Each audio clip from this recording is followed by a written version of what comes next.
শুভ রথযাত্রা বন্ধুরা, সকলে কেমন আছেন? আশা করব অনেক ভালো আছেন। আমি সুকৃতি আরও একটা ভিডিওতে সকলকে জানাই অনেক ভালোবাসা, অভিনন্দন এবং শুভেচ্ছা। আজকে যেহেতু রথযাত্রা, তাই রথযাত্রার দিন একটু স্পেশাল রান্না হবে। আর সকালবেলায়, সকাল না অনেকটাই তখন ভোরবেলা ছিল, তখন আগে মোচাগুলো কেটে ছাড়িয়ে নিচ্ছিলাম। আর আমার সঙ্গে আমার ছেলেও ঘুম থেকে উঠে গেছে, আর ও করছিল আনন্দ যে এত সকালে ওকে একটা কাজ দিয়েছি সুন্দর। সকাল সকাল এগুলো করে রাখছিলাম, কেননা আজকে ছেলেকে নিয়ে যাব একটু প্যাথোলজিতে। কয়েকদিন থেকে ওর পেটে ভীষণই ব্যথা করছে, সেই জন্য ওকে নিয়ে যাব। ওইদিকে আমার মোচা কাটা শেষ করে ওকে আবার ঘুম পাড়িয়ে দিয়েছি, কেননা অত সকালে ঘুম থেকে উঠলে মানে একটু বেলা হতে হতে আবার ঘুমিয়ে যাবে। সেই জন্য ওকে আবার আমি ঘুম পাড়িয়ে এদিকে আমি মাছগুলো ধোয়া ভাজা করে নিচ্ছি। আজকে বাড়িতে 2 রকম মাছ এসেছে, কেননা একটু বড় মাছ এসেছে সবার জন্য, বিশেষ করে আমার ছেলের জন্য। আর চিংড়ি মাছ নিয়ে এসেছি আমি মোচা দিয়ে চিংড়ি করব বলে, মানে মোচা চিংড়ি করব। অনেক দিনের রান্না এবং খুব বিখ্যাত এই মোচা চিংড়ি। আমার সত্যি কথা বলতে মোচা খেতে ভীষণ ভালো লাগে, আর মোচা চিংড়ি খেতে তো আরও ভীষণ ভালো লাগে। তাই আজকে ঠিক করেছি মোচা চিংড়ির একটা সুন্দর রেসিপি আপনাদের সঙ্গে শেয়ার করব। জানি এটা সবাই মোটামুটি জানে, তবুও আমি আমার মতো যেটা সুন্দর সেটা তো সুন্দরই হয়, তাই না? আমার মতো করে ওটা সুন্দর করে রান্না করব। আর যেটা দেখো, আমি কিন্তু আমাদের কিন্তু এখানে মাছ বেছে দেয়, যেহেতু পুচকেকে আমি বাড়িতে রেখে গেছিলাম, সেই জন্য আর মাছটা বেছে নিয়েই চলে এসেছি। দিয়ে আমি ঘরে সুন্দর করে গুছিয়ে নিয়ে আমি সোজা জামা কাপড়গুলো কেচে স্নান করব।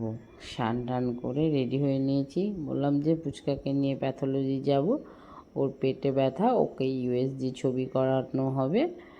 আর দেখি কি কি করা যায়, চলো দেখতে থাকো। আর অবশ্যই যদি ভালো লাগে আমার চ্যানেলটা সাবস্ক্রাইব করে দিও। গেট খুলতে খুলতে একটু অপেক্ষা করে টোটোতে উঠে পড়েছি, এবং টোটোতে উঠে বেশি দূরে নয়, কাছেই ছিল প্যাথোলজিটা। ছেলেকে নিয়ে চলে গেছিলাম। আর বর আসবে, ও আমাকে বলেছিল যে তুমি সমস্ত কিছু করে রাখবে, আমি শুধু যাব, মানে বিল পেমেন্ট করব আর চলে আসবো, কেননা স্কুল ছুটি পাবো না। আর হেডমাস্টার মশাইকে টিফিনে এটুকুই বলে এসেছি যে একটু বাইরে যাব, আমার ছেলের মানে প্যাথোলজিতে কাজ আছে, তো টিফিনে ও এসেছিলো কিছুক্ষণের জন্য, তারপর আবার ফিরে গেছে। আর আমরা বাড়ি এসে বললামই তো, আমি স্নান করে গেছিলাম, আবার জামা কাপড় ধুয়ে দিলাম, তারপর এখানে পুজো করতে বসে গেছি। যেহেতু বৃহস্পতিবার, পুজো তো করতেই হবে। আর আজকে আবার রথযাত্রা, জগন্নাথ দেবকে ঘোরানো হবে গোটা, মানে গোটা বাংলায় এক কথায়। তারপর আমি দেখো সোজা রান্নাঘরে চলে গেছি, আর রান্নাঘরে কড়াইয়ে তেল গরম করতেও দিয়েছি। ওইদিকে ছোটো মাছগুলো আজকে করব, বড় মাছগুলো আজকে করব না, শুধু ছেলের জন্য ভাজা করে রেখে দেবো। আর দেখো কি, একদিনে অতগুলো মাছ খেয়ে নেওয়াও ঠিক না, আর মাছ খেতে আমরা সকলেই ভালোবাসি, তাই মাছের রান্না যে আমরা ভালোবাসবো না এরকম নয়, খুবই ভালোবাসি খেতে। এদিকে তেল গরম হয়ে গেছে আমার, আর যে মোচাটা কেটে ভিজিয়ে রেখেছিলাম, এই যে সেই মোচাটা, আমি কিন্তু মোচা ভীষণ ঝিরিঝিরি করে কাটতে পারি। তারপর এদিকে মাছ ভাজতে দিলাম, আর ওইদিকে মোচাটাকে সেদ্ধ বসিয়ে দিয়েছি, কেননা মোচাটাকে সেদ্ধটা করলে খেতে ভালো লাগবে না। এদিকে আমার মাছ ভাজা হয়ে গেছে, এবার মাছগুলোকে তুলে নেব, তারপরে মশলাটা করব। আর আমি ইন্ডাকশানে এই রান্নাগুলো করি, তার দুটো সুবিধা হচ্ছে, আমি যখন যখন প্রয়োজন মানে জ্বালিয়ে দিই, আবার যখন যখন প্রয়োজন নিভিয়ে দিই, এটা আমার খুব সুবিধা হয়। এদিকে আদা, রসুন, পেঁয়াজ সমস্ত কিছু নিয়ে নিয়েছি, আর লঙ্কাটা প্রথমের দিকে ভেবেছিলাম যে শুকনো লঙ্কা দেবো, সেই জন্য রাখিনি। তারপরে ভাবলাম না, কাঁচা লঙ্কাটাই দিই। তখন কাঁচা লঙ্কাটা আবার বেটে নিলাম। আমি দেখেছো আগের অনেক ভিডিওতে, মানে আমি শিলনোড়াতেই বাটনা করি, আর শিলনোড়াতে বাটনা খেতে খুব ভালো লাগে। তারপর এখানে যে মানে মাছটা ভেজেছি, মাছের যে অংশটা একদম লেগে গেছিলো, তো আবার মানে ইন্ডাকশনটা কমিয়ে দিয়ে আমি মানে মশলাটা কষাতে শুরু করব। যে মশলাটা আমার বাটা হয়ে গেছিলো, সেই মশলাটা কষিয়ে নিয়ে কিছুক্ষণ কষিয়ে নিয়ে নুন হলুদ দেওয়ার পর যে সবজি মশলাগুলো থাকে, যেমন জিরে ধনে এসব থাকে, এইগুলোকে ভালো করে দিয়ে কষিয়ে দিচ্ছি। আর মশলা যত কষানো হয় কিন্তু মশলা থেকে সুন্দর একটা গন্ধ ছড়ায়, যেটা খুব ভালো লাগে। আর বিশেষ করে কি বলুন তো বন্ধুরা, দেখবেন এই যে এই মোচা, তারপর কচু শাক, এইগুলো খেতে না খুব ভালো লাগে। আমি তো খুবই ভালোবাসি এইসব রান্নাগুলো খেতে, আর আমি মন ভক্তি ভরে খাই। আর একটা কথা বলি, এই মোচাটাও কিন্তু বাবার গাছে হয়েছিল, মানে বাবা যে কলা গাছ লাগিয়েছে সেই কলা গাছে হয়েছিল। আমি একদিন নিয়ে যাব আপনাদেরকে, অবশ্যই দেখাবো। মানে আমার সেই সুযোগটা এখনও করে উঠতে পারছি না যে জমিতে গিয়ে সবজি তোলা বা সবজিগুলো দেখাবো। একদিন অবশ্যই দেখাবো, ইচ্ছা আছে। তো তারপর এখানে সমস্ত সবজিগুলো কষিয়ে নেওয়ার পরে একটু টমেটো দিয়ে দিলাম। তারপর যে সিদ্ধ করা মোচাটা রেখেছিলাম সেই মোচাটা সমস্ত দিয়ে দিলাম। আমার শ্বশুরবাড়ির লোকজন আবার অন্যরকম করে করে, নিরামিষ করে। আমি নিরামিষটাও করি, আমিষটাও করি। নিরামিষটা খেতেও ভালো লাগে। আর এই এই চিংড়ি দিয়ে মানে মোচাটা তো কোনো কথাই হবে না, এত ভালো লাগে। আমি প্রায় মোচা খাই, আমার মোচা খেতে এত ভালো লাগে। আমার মতো কে কে মোচা খেতে ভালোবাসো অবশ্যই কমেন্ট করে জানিও। কিন্তু দেখো, একটা গোটা মোচা কিন্তু এইটুকু না হয়ে গেছে। আর এখানে চিংড়ি মাছ ছিল 100 গ্রাম। তো 100 গ্রাম চিংড়ি মনে হচ্ছে মোচার থেকেই বেশি হয়ে গেছে। যাই হোক, তারপর দেখো নাড়িয়ে চাড়িয়ে সুন্দর করে মশলা কষিয়ে নিয়ে মোচা দিয়ে চিংড়ি মাছ দিয়ে একদম ভালো করে মাখিয়ে নিচ্ছি মশলাটা, যাতে সে চারিদিকে মশলাটা ঢুকে যায়। তারপর কিছুটা পরিমাণে জল রেখে দিয়েছিলাম, সেই জলটা তখন মোচার ওপর দিয়ে দিচ্ছি। যে আর জলটা ছিল গরম জল। আর আমার মোচাটা তখন ভালো করে নাড়িয়ে আবার ঢাকনা দিয়ে রেখে দিলাম। আজকে যেহেতু রথযাত্রা, আর এই রথযাত্রায় আপনারা কোথা থেকে কীরকমভাবে রথ দেখলেন অবশ্যই কমেন্টে জানাবেন। আমি তো জানাবই, আমি তো দেখাবই অবশ্যই। আমার ইচ্ছা আছে বিকেলের দিকে আমি একটু ছেলেকে নিয়ে রথ দেখিয়ে আসবো।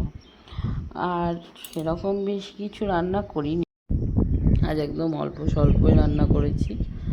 যে এমনিতেই আজকে দেরি হয়ে গেছে রান্না বসাতে, পুজো সারতে। মোটামুটি তখন 1:30 বাজছিল। ছেলেকে কোনো মতে খাইয়ে ওর মতো খেলা করছিল, আমি এখানে রান্না করছি। এই যে এইটা করার একটাই কারণ হচ্ছে, এক পদ দিয়েই কিন্তু গরম ভাত অনায়াসে খাওয়া হয়ে যাবে। তারপর একটু গরম মশলা, ঘি এইগুলো দিয়ে আবার ঢাকা দিয়ে তখন আস্তে আস্তে নামিয়ে নিয়েছিলাম। মানে কি বলবো, দুপুরবেলায় যদি এরকম গরম গরম ভাতের সঙ্গে এক বাটি মোচার তরকারি থাকে না, সত্যি আর কিছু প্রয়োজনই নেই। তবে আমি করেছিলাম একটু চাটনি আর পটল ভাজা। আমি ওই তো বললাম যে সকালবেলায় ছেলেকে নিয়ে গেছিলাম, তারপরে সে আবার লক্ষ্মী পুজো করেছি। আমার যেহেতু বৃহস্পতিবারে লক্ষ্মী পুজো থাকে ঘরে, সেই জন্য এবার পুজো করতে দেখবে অনেকক্ষণ সময় লেগে যায়। তারপর ছোট বাচ্চা নিয়ে খাওয়ানো, ওকে সামলানো একটু সময় সাপেক্ষ হয়ে যায়, তখন খেতে আমাদের একটু দেরি হয়ে যায়। মোটামুটি 3টে বেজে গেছিলো। আর সত্যি বলছি, অমৃত খেলাম তাই মনে হচ্ছে। এদিকে ওপরের ফ্ল্যাটের বাচ্চাগুলো রথ নিয়ে এসেছিলো ঘরের সামনে, ওদের রথটা টেনে কিছু ঈশ্বরের নামে দক্ষিণা দিয়ে আমরা কিন্তু বিকেলের দিকে একটু গেছিলাম রথ দেখতে। আর সত্যি কথা বলতে কি মানে এত পরিমাণে ভিড় হবে ভাবতেই আমি পারিনি, আমি অবাক গেলাম। দুর্গা পুজোতে যেরকম ভিড় হয় বহরমপুরে কিন্তু সেই রকম ভিড় ছিল রথযাত্রার দিন। এই যে আপনারা দেখতেই পাচ্ছেন এত সুন্দর করে রথ সাজানো, প্রত্যেকটা লাইন দিয়ে রেখে দিয়েছে, ছোটো বাচ্চা থেকে বয়স্করা। মানে যে জগন্নাথ মন্দিরের সামনে যতগুলো রথে আছে সব সুন্দর করে সাজিয়ে রেখেছে। আর আমি দাঁড়িয়ে দেখছিলাম, পরপর রথ চলে আসছিল, সুভদ্রা, বলরাম আর জগন্নাথ। তো একদম সোনার ঝাড়ু দিয়ে ঝাঁট দিতে দিতে কিন্তু নিয়ে আসছিল, যে এত সুন্দর লাগছিল। যে দেখো এখানে আসছে এক একজন এক একটা রথে করে আসছিল, কত লোকজন, কি ভিড়। আমরা তো যখন ফেরত আসে বাড়ির দিকে তখন আমরা দেখেছি। মানে দুর্গা পুজোতে যেভাবে লাইন দিয়ে মানুষ ঠাকুর দেখে, এই রথযাত্রাতেও সেরকম মানুষ কিন্তু লাইন দিয়ে ঠাকুর দেখছিল। মানে বলবো কি, একটার পর একটা ঠাকুর চলে আসছে। যেমন কার্তিক লড়াই হয় বেলডাঙাতে, ওই রকম ঠাকুর আসছে রথে করে। তারপর একটু আগিয়ে গেতেই দেখি রথের মেলা। রথের মেলাতে আমার খুব মনে পড়ে বঙ্কিমচন্দ্রের রাধারানীর গল্পটা। রাধারানী রথের মেলায় হারিয়ে গেছিল আর রুক্মিণী কুমার তাকে উদ্ধার করেছিল। তাই রথের মেলায় আসলে আমার ওই রাধারানীর গল্প খুব মনে পড়ে। সকলের ভিড়, আনন্দ। আর একটা কথা কি, ওই যে বৃষ্টি, রথের দিন বৃষ্টি হবে না এইটা কিন্তু মানে আজ পর্যন্ত হয়নি। প্রত্যেকটা বছর প্রত্যেকটা দিন মানে এই রথের দিন বিশেষ করে বৃষ্টি হয়েছিল। আর বৃষ্টিও কিন্তু মানুষজনের মনকে আটকে রাখতে পারেনি।